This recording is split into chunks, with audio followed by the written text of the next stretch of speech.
నూలు నూలులో శతాబ్దాల గౌరవం, పట్టు పరంపరకు ప్రతీక, సంప్రదాయానికి శాశ్వత చిరునామా సఖీ. తమిళనాట సీఎం సీటు టీవీకి అధినేత విజయ్కి అందరిని చందమామగా మారుతోందా? ఉదయం గవర్నర్తో భేటీ సమయంలో మొత్తం బ్రేకింగ్ న్యూస్లు, గ్రీన్ సిగ్నల్ వచ్చేసిందనే సంకేతాలు. సాయంత్రానికి చూస్తే గవర్నర్ ఆఫీస్ నుంచి రిలీజ్ చేసినటువంటి నోటు ఏం చెబుతుందంటే కావాల్సిన వివరాలు ఇంకా ఇవ్వలేకపోయారు అని క్లారిటీ ఇచ్చే ప్రయత్నం. సో ఓవరాల్గా విజయ్ ప్రమాణ స్వీకారం మళ్ళీ వాయిదా పడినటువంటి పరిస్థితి కనిపిస్తోంది. అసలు తమిళనాడు రాజకీయాలు ఎన్ని మరుపులు తిరుగుతున్నాయి, ఎందుకు ఇంత జాప్యం జరుగుతుంది, ఈ అంశాలు విశ్లేషించే ప్రయత్నం చేద్దాం. మనతో పాటు సీనియర్ జర్నలిస్ట్ కృష్ణాంజనేయులు గారు ఉన్నారు. కృష్ణాంజనేయులు గారు నమస్తే. నమస్తే కేశవ్ గారు. ఆయన సీటు సీఎం సీటు ఎక్కేస్తారు అని అనుకున్నారు. ఇవాళే ముహూర్తం అనుకున్నారు. వాస్తవానికి వాయిదా పడింది. ఇప్పుడు రేపు కూడా కాదని చెప్పని క్లారిటీ ఇచ్చింది గవర్నర్ ఆఫీసు. సో ఏం జరుగుతుంది, ఎందుకు ఇన్ని ట్విస్టులు? సింగిల్ లార్జెస్ట్ పార్టీగా ఉన్న టీవీకేకి గవర్నమెంట్ ఫామ్ చేసే అవకాశం ఇవ్వడానికి ఇన్ని తర్జన భర్జనలు జరగాల? తమిళనాడులో జరిగినటువంటి మొన్న అసెంబ్లీ ఎన్నికల్లో తమిళనాడు ప్రజలు టీవీకేకు మద్దతు ఇచ్చినటువంటి పరిస్థితి ఉంది. సింగిల్ లార్జెస్ట్ పార్టీగా టీవీకే పార్టీ నిలిచినటువంటి పరిస్థితి ఉంది. 108 స్థానాలని కైవసం చేసుకున్నటువంటి పరిస్థితి ఉంది. మ్యాజిక్ ఫిగర్ కి దగ్గరగా వచ్చింది. మ్యాజిక్ ఫిగర్ 118 ఉండాలి. ఇంకా 10 సీట్లు టీవీకేగా కావాలి. మరి ఇలాంటి పరిస్థితుల్లో తమిళనాడు ప్రజల యొక్క తీర్పు ఏంటి? టీవీకే అధికారంలోకి రావాలి, అదే విధంగా టీవీకే అధినేతగా ఉన్నటువంటి విజయ్ ముఖ్యమంత్రి కావాలి అనేటువంటిది తమిళనాడు ప్రజల యొక్క తీర్పుగా మనం భావించాల్సి ఉంటుంది. ఇప్పుడు అయితే ఎవరైతే ఇప్పుడు వరకు ఉన్నటువంటి సంప్రదాయం ప్రకారంగా ఏ రాష్ట్రంలో అయినా సరే సింగిల్ లార్జెస్ట్ పార్టీని ప్రభుత్వం ఏర్పాటు కోసము ఆహ్వానించటం అనేటువంటిది గవర్నర్ యొక్క బాధ్యత. రాజ్యాంగబద్ధంగా గవర్నర్లు ఇప్పుడు వరకు సంప్రదాయబద్ధంగా ఏ రాష్ట్రాల్లో అయినా ఇదే విధానాన్ని కొనసాగిస్తున్నటువంటి పరిస్థితి ఉంది. మరి ఇప్పుడు తమిళనాడులో సింగిల్ లార్జెస్ట్ పార్టీ ఎవరిది? 100కు పైగా సీట్లు వచ్చిన 108 స్థానాలు వచ్చినటువంటి టీవీకే పార్టీదే. ఎంకే అయినా అదే విధంగా ఏడీఎంకే అయినా ఇద్దరు కూడా కనుచూపు మేరలో లేరు, దగ్గరగా లేరు వాళ్ళిద్దరు. ఇలాంటి పరిస్థితుల్లో మరి ఎవరిని ప్రభుత్వాన్ని ఏర్పాటు చేయడానికి పిలవాలి? ఖచ్చితంగా గవర్నర్ ఆఫీస్ ఇవాళ ఒక లెటర్ ఇచ్చింది. ఇప్పుడు 2 సార్లు విజయ్ భేటీ అయ్యారు, ఆయన ప్రతినిధి కూడా ఒకరు భేటీ అయ్యారు. గవర్నర్ రిలీజ్ చేసినటువంటి ఆఫీస్ రిలీజ్ చేసినటువంటి లెటర్లోనేమో అడిగిన వివరాలు ఇవ్వలేని పరిస్థితి గురించి మాట్లాడారు. అంటే అడిగిన వివరాలు అంటే ఏంటి, ఏ వివరాలు ఇవ్వాలి, ఏ వివరాలు గవర్నర్ కోరితే విజయ్ ఇవ్వలేకపోయారు? ఇప్పుడు వాళ్ళు ఇప్పుడు గవర్నర్ ఆఫీస్ నుంచి విడుదల చేసినటువంటి లెటర్ ప్రకారంగా మనం చూస్తే సపోజ్ ఇప్పుడు ఆయన 112 మందికి సంబంధించినటువంటి ఎమ్మెల్యేల వివరాలు గవర్నర్ కు అందజేశారు అనేటువంటిది. ఇప్పుడు 108 అంటే 108లో ఒకటి విజయ్ 2 చోట్ల 107 స్థానాలు టీవీకే ఉన్నాయి. 5 కాంగ్రెస్ మద్దతు ఇస్తుంది. నాకు తెలిసి కాంగ్రెస్ కూడా అఫీషియల్ గా లెటర్ ఇచ్చింది. వాళ్ళ 5 ఎమ్మెల్యేల పేర్లు కూడా చేర్చారు. అంటే 112 స్థానాలు ఇప్పుడు కూటమికి ఉన్నాయి. ఎవరికి? టీవీకేకి, కాంగ్రెస్ కి కలిపి. ఇంకెన్ని కావాలి? 6 కావాలి.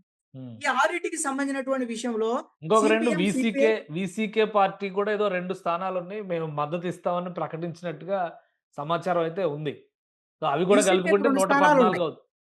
ఇప్పుడు ఈ విధంగా జాప్యం చేయటం అనేటువంటిది ఒక రకంగా ఆ విజయ్ కలిసి వచ్చేటువంటి అంశమే. దాని గురించి కూడా నేను చెప్తాను. అయితే ఇప్పుడున్నటువంటి పరిస్థితిలో గవర్నర్ కార్యాలయం ఉన్నట్టు వాళ్ళకి అనుమానం ఏంటి?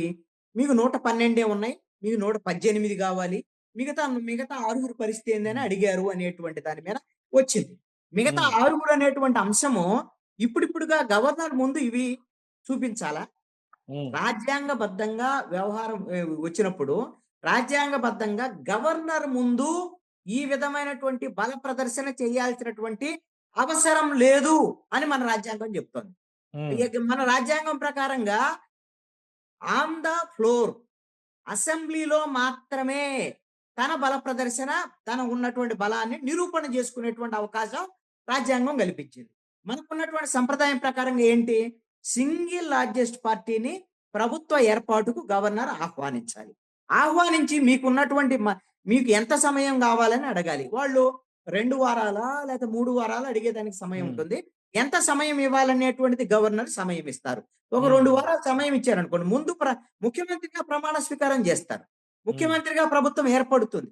ఏర్పడిన తర్వాత ఆ 2 వారాల గడువులోపు ఒకరోజు అసెంబ్లీ ప్రత్యేకంగా సమావేశమయ్యి, ఆ రోజున గవర్నరు అధ్యక్షుడిగా ఉంటే అసెంబ్లీలో, ఆ రోజున ఈ 118 మందికి సంబంధించినటువంటి మెజారిటీని నిరూపించుకునేటువంటి బాధ్యత ముఖ్యమంత్రిగా ప్రమాణ స్వీకారం చేసినటువంటి వాళ్ళ మీద ఉంటుంది. హ్మ్. హ్మ్. ఒకవేళ నిరూపించుకోలేకపోయారనుకోండి, ఆ ప్రభుత్వం రద్దవుతుంది. ఇంకా తర్వాత ఉన్నటువంటి సింగిల్ లార్జెస్ట్ పార్టీ ఎవరన్నా మేము ఏర్పాటు చేస్తామన్నా, అలాంటి పరిస్థితి ఉంటే వాళ్ళని పిలుస్తారు. లేదంటే రాజ్యాంగ సంక్షోభం ఏర్పడేదానికి అవకాశం ఉంటుంది. ఇక్కడైతే తమిళనాడులో అలాంటి పరిస్థితి లేదు. హ్మ్. 112 స్థానాలు ఉన్నాయి. హ్మ్. ఇప్పుడు వీసీకే మేము మద్దతు ఇస్తామంటుంది. వాళ్ళకి 2 స్థానాలున్నాయి. ఇప్పుడు సిపిఎం పార్టీ కూడా ఒక ప్రకటన చేసింది. సిపిఎంకి 2 ఉన్నాయి. సిపిఐకి 2 ఉన్నాయి. అవును. వీళ్ళు సిపిఎం, సిపిఐ, వీసీకే ఈ ముగ్గురు 3 పార్టీలు కలిపితే 6 స్థానాలున్నాయి. ఈ అవును. 6, 112, 118 స్థానాలు క్లారిటీకొచ్చేదానికి అవకాశం ఉంది. వాళ్ళు అఫీషియల్‌గా లెటర్ ఇవ్వటమే. సిపిఎం చాలా స్పష్టంగా ప్రకటించింది. ఏమిటి అనంటే, విజయ్ సింగిల్ లార్జెస్ట్ పార్టీగా ఈ రోజున టీవీకే ఉంది. వాళ్ళని ప్రభుత్వ ఏర్పాటుకి గవర్నరు ఆమోదించాలి, పిలవాలి. ఆటంకాలు సృష్టించడం అనేటువంటిది మీరు కుట్రపూరితంగా బీజేపీ చేస్తున్నటువంటి వ్యవహారం గవర్నర్ వ్యవస్థను అడ్డం పెట్టుకొని అని సిపిఎం ప్రకటించినటువంటి పరిస్థితి ఉంది. ఇది హ్మ్. ఒక రకంగా చెప్పాలంటే మీరు ఒక అంశాన్ని గమనించండి కేశవ్ గారు. మీరు నిన్నటి వరకు సిపిఎం, సిపిఐ ఏం చెప్పాయి? మేము టీవీకేకి మద్దతివ్వము. హ్మ్. మేము డీఎంకేతోనే ఉంటాము. ప్రీ పోల్ అవును. అలయన్స్‌ని మేము గౌరవిస్తాము. కాంగ్రెస్ పోతే పోయింది అని మరి నిన్నటి వరకు చెప్పారు. ఈ అవును. రోజున సిపిఎం విజయ్‌కి మీరు అన్యాయం చేస్తున్నారు. టీవీకే ప్రజాస్వామ్యయుతంగా వాళ్ళు ఆహ్, ఇక్కడ ప్రభుత్వాన్ని ఏర్పాటు చేసే అవకాశం ఇవ్వాలని మాట్లాడారు. అంటే హ్మ్. అనివార్యంగా ప్రజాస్వామ్యాన్ని కాపాడటానికైనా సరే టీవీకేకి మద్దతు ఇవ్వాల్సినటువంటి పరిస్థితి సిపిఎం, సిపిఐకి బీజేపీ కల్పిస్తోంది. ఈ ఓకే. విధంగా గవర్నర్‌ని అడ్డం పెట్టి. కానీ అసల అందుకనే రీజన్ ఏంటి? గవర్నర్ అంత స్పెసిఫిక్‌గా ఇప్పుడు గవర్నర్ కస్టోడియన్ ఆఫ్ కాన్స్టిట్యూషన్ ఒక విధంగా ఆయన రూల్స్ అన్నీ ఫాలో అయ్యేటువంటి అవకాశాలుంటాయి. పశ్చిమ బెంగాల్‌లోనే ఒక డిఫరెంట్ స్టోరీ నడుస్తుంది. సీఎంగా దిగిపోవాల్సిన వ్యక్తి నేను రిజైన్ చేయనని చెప్పానంటుంది.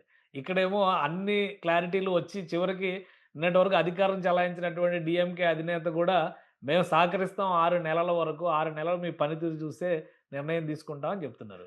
మరోవైపు వాళ్ళ మిత్రపక్షాలు కూడా ఒక క్లారిటీ ఇస్తున్నారు. మీరు ఒకవేళ ఆ పార్టీకి మద్దతు ఇవ్వాలనుకుంటే మీరు స్వేచ్ఛగా నిర్ణయం తీసుకోవచ్చు అంటున్నారు. ఎవరు అడ్డం పడుతున్నారు? ఏఐడీఎంకే ప్రస్తుత జనరల్ సెక్రటరీగా ఉన్న పళనిస్వామి గవర్నర్ అపాయింట్‌మెంట్ ఎందుకు కోరుతున్నారు? పాండిచ్చేరిలో క్యాంప్ ఎందుకు పెడుతున్నారు? ఇవన్నీ కూడా ఒక సస్పెన్స్ వాతావరణం క్రియేట్ చేయడం లేదా? ఇప్పుడు తమిళనాడులో అయితే చాలా స్పష్టంగా అర్థమవుతున్నటువంటి అంశం ఏంటి అనంటే, గవర్నర్ వ్యవస్థని అడ్డం పెట్టుకొని బీజేపీ ఆడుతున్నటువంటి నాటకంగా చాలా స్పష్టంగా అర్థమవుతున్నటువంటి అంశం. హ్మ్. ఇక్కడ బీజేపీ ఒక ప్రయత్నం చేసింది. విజయ్‌ని తమ కూటమిలోకి చేర్చుకోవాలని. ఏ మాకు ఐడియాలజికల్ రైవల్రీ ఉంది బీజేపీతో. ఎట్టి పరిస్థితిలో కూడా ఈ కూటమిలోకి రాము అని చెప్పేసి విజయ్ స్పష్టంగా హ్మ్. చెప్పినటువంటి పరిస్థితి ఉంది.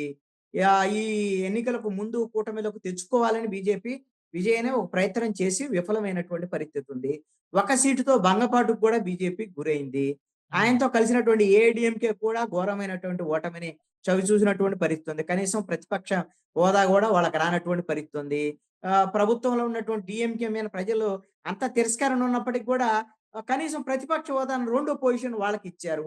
అందుకని ఈ కోపంతో బీజేపీ టీవీకేకి సంబంధించినటువంటి ప్రజలు ఆమోదించినటువంటి పార్టీ ప్రభుత్వం ఏర్పాటు చేయకుండా అడ్డుకునేటువంటి ప్రయత్నం అనేటువంటిది బీజేపీ రా రాజ్యాంగ పదవిలో ఉన్నటువంటి గవర్నర్‌ని అడ్డం పెట్టుకొని చేస్తున్నటువంటి ప్రయత్నం.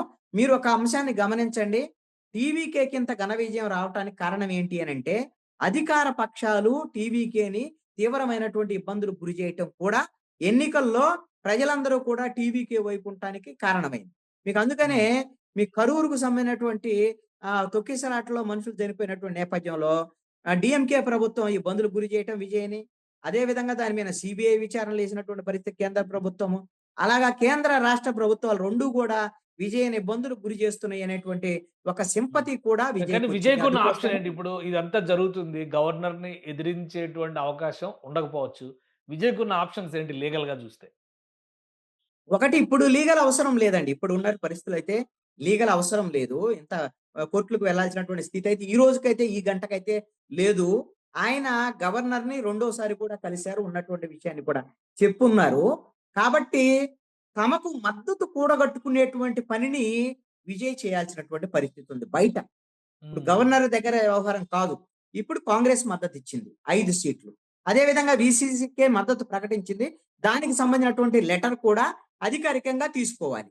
ఓకే. ఇతర సభ్యుల యొక్క వాళ్ళని చేర్చుకోవాలి. కాంగ్రెస్ వాళ్ళు లెటర్ ఇచ్చినట్టే వీసీకే లెటర్ ఇచ్చినట్టుగానే అదే విధంగా సిపిఎం, సిపిఐ నుంచి కూడా మద్దతు తీసుకొని వాళ్ళ మద్దతుకు సంబంధించినటువంటి లెటర్లు కూడా తీసుకొని ఇవన్నీ ఉన్నప్పుడు 118 మంది ఉంటారు. పూర్తి మెజారిటీ వస్తుంది. అలాంటి పరిస్థితుల్లో అప్పుడు గవర్నర్ దగ్గరికి వెళ్ళి ఆయన కావాల్సిన సమాధానం ఏంటి? 118 కావాలని అడుగుతున్నారు. అలా అడిగే అధికారం గవర్నర్ కు లేదు వాస్తవంగా. ఓకే. ఆయన దగ్గర బల ప్రదర్శన చేయాల్సినటువంటి అవసరం లేదు. ఇప్పుడు వరకు జరిగినటువంటి మీరు కర్ణాటకలో బీజేపీకి తక్కువ సింగిల్ లార్జెస్ట్ పార్టీగా ఉన్నప్పుడు యడ్యూరప్పని ఆ రోజున అక్కడ గవర్నర్ పిలిచారా? పిలవలేదా? పిలిచి ప్రభుత్వాన్ని ఏర్పాటు చేసేటువంటి అవకాశం ఇచ్చారా? ఇవ్వలేదా? తర్వాత ఎక్కడైతే అసెంబ్లీలో ఆ విధమైనటువంటి బల ప్రదర్శనలో వాళ్ళు ఫెయిల్ అయినటువంటి పరిస్థితి ఉంది. అలాగా ఫెయిల్ అయితే ఎవరు చేయగలిగింది లేదు. బల నిరూపణ చేసుకున్నారనుకోండి అప్పుడు ఇబ్బంది లేనటువంటి పరిస్థితి ఉంటుంది. అందుకని గవర్నర్ దగ్గర బల ప్రదర్శన చేయాలని అడిగేటువంటి అధికారము గవర్నర్‌కు కూడా లేదు మన రాజ్యాంగబద్ధంగా. Right. On the right. Floor మాత్రమే అసెంబ్లీలో మాత్రమే బల నిరూపణ చేయాల్సినటువంటి అవసరం ఉంది. అందుకని ఇప్పుడు ఈయన లీగల్‌గా చేయాల్సినటువంటి అవసరం లేదు. గవర్నర్ దగ్గరికెళ్లి బతిమలాడాల్సినటువంటి అవసరం విజయ్‌కి లేదు. ఈయన ఎవరైతే తనకు మద్దతు ఇచ్చేటువంటి పార్టీలు ఉన్నాయో వాళ్ళతో సంప్రదింపులు జరిపి మద్దతు తీసుకొని అధికారికంగా లెటర్‌లు తీసుకొని వాళ్ళని ఈ లిస్ట్‌లో చేర్చుకొని ఆ లిస్ట్ అంతా తీసుకెళ్లి గవర్నర్ కార్యాలయానికి ఇస్తే సరిపోతుంది. ఇక కాదనటానికి కూడా అవకాశం ఉండదు అనేటువంటిది నా అభిప్రాయం. రైట్. థ్యాంక్ యూ కృష్ణాంజలి గారు విశ్లేషణలు అందించినందుకు. ఇది తమిళనాడులో రాజకీయాలు నిమిషానికి మలుపులు తిరుగుతున్నాయి. అయితే విజయ్ మద్దతు కూడగట్టుకునేటువంటి ప్రయత్నాలు చేయకుండా ఎన్ని వ్యవహారాలు నడిపినా గాని పెద్దగా ఉపయోగం ఉండదు. తనకు కావాల్సిన 5 నుంచి 6 ఎమ్మెల్యేల మద్దతు తీసుకుంటే గవర్నరే పిలిచి ప్రమాణ స్వీకారం చేయించేటువంటి పరిస్థితి ఉంటుందని కృష్ణాంజలి గారు వివరిస్తున్నారు. ఇది స్పెషల్ డిస్కషన్. Keep watching.